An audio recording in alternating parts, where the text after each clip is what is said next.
Ibadah antum itu, sholat, sedekah apa semua, dia bukan cuma sekedar bernilai pahala kita bisa mendapatkan derajat di surga, gitu kan? Bisa memberikan ketenangan jiwa, ternyata bisa memecahkan masalah juga.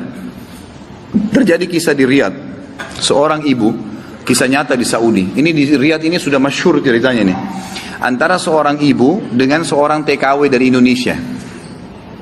Ada satu ibu sudah divonis di Saudi, operasi kanker dia terakhir sebulan lagi. Kalau tidak berhasil, dianggap sudah mati dari sisi medis. Ini keberhasilannya kecil sekali, 10%, 90% mati orang ini. Sebulan lagi menurut ilmu medis. 3 hari setelah divonis begitu sama dokter, sebulan lagi operasi terakhir, datang pembantunya dari Indonesia. Seminggu pembantu itu kerja, bagus sekali kerjanya. Masya Allah bersihin rumah, masak segala. Tuan rumahnya ini senang. Tapi selama dia kerja seminggu, ada satu perilaku TKW ini, membantu ini, yang selalu membuat tuannya mau nanya sama dia tapi nggak enak. Akhirnya setelah seminggu itu ditanya. Ternyata dia kalau siang hari, habis selesaikan kerjaan semua, habis siapin makan, dia masuk kamar mandi, lama di kamar mandi pembantu ini. Nggak tahu buat apa gitu. Pas dia keluar dari kamar mandi, setelah seminggu ditanya sama majikannya, maaf saya mau tanya, kenapa kamu ini setiap masuk kamar mandi lama?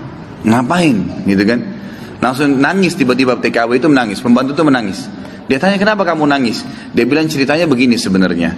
Sebelum saya berangkat ke Saudi di Riyadh ini, 12 hari ya sebelum saya berangkat ini, 12 hari sebelumnya saya baru melahirkan dan saya punya bayi di Indonesia. Saya lagi susuin. Nah saya tinggalkan karena keadaan ekonomi, terpaksa saya tinggalkan. Visa sudah keluar, saya melahirkan, saya berangkat.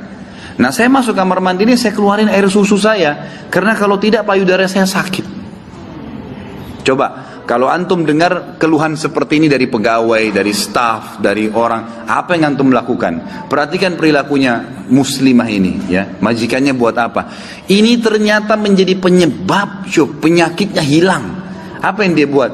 Dia bilang baiklah, sambil dia nangis, dia dengar ceritanya, dia bilang baiklah. Dia masuk, gajinya itu 800 rial per bulan. Tuannya ini kebetulan punya duit di rumahnya, diambil dikali 24 bulan, 2 tahun. Ini kurang lebih ya, sekitar 20.000 rial sekian, 50 juta rupiah. Dikasih pembantunya, ini uang kamu ambil. Besok saya belikan kamu tiket pulang ke Indonesia. Anggap kau sudah kerja 2 tahun. Pembantunya bilang, nggak apa-apa. Dia bilang nggak apa-apa. Anak kau lebih penting daripada saya. Urus anakmu, nggak apa-apa. Terus ada pembantunya, baiklah kalau begitu terima kasih. Kata tuannya, kalau memang majikannya bilang, kalau seandainya 2 tahun kemudian habis nyusuin kamu terfikir kembali, ini nomor HP saya, dikasih, pulanglah. Pembantu kita sudah selesai nih, TKW sudah pulang Indonesia. Kita sekarang berhubungan dengan kisah ibu ini. Apa kata dia? Semenjak pembantu itu berangkat, mulai hari itu setiap hari saya menangis. Menangisnya bukan karena sedih penyakit saya merasa terharu, susah menggambarkannya, terharu betul dan bersyukur kepada Allah. Bagaimana Allah membukakan pintu itu buat saya. Saya selalu bersyukur terus sama Allah karena saya bisa memberikan, terfikir untuk kasih gaji 2 tahun. Mungkin kalau terjadi pada kita bilang, baiklah kamu pulang aja minimal. Pernah gak untuk terfikir kasih gajinya lengkap semua? Gitu kan? Dia bilang, saya terharu kenapa saya bisa lakukan itu. Dan saya selalu bersyukur sama Allah, saya bisa lakukan sementara memang ini ada vonis mati dekat lagi secara medis gitu kan. Dia bilang tiap hari saya menangis. Dan setiap kali saya menangis, saya merasa ada satu kepuasan dan keadaan saya lebih baik.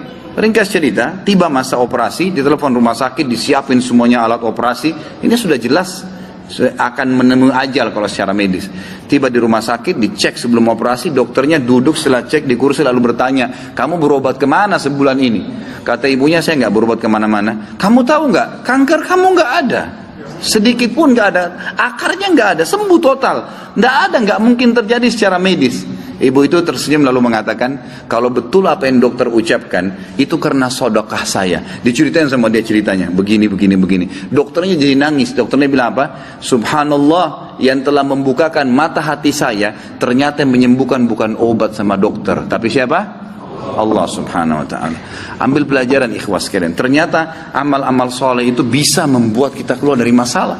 Abdullah bin Umar dan Abdullah bin Abbas radhiyallahu anhum ajma'in, itu kalau beliau sudah menghadapi masalah dan tidak pecah, beliau keluar cari orang miskin dan sedekah, gitu kan? Keluar bertawassul dengan amal soleh, seperti itulah.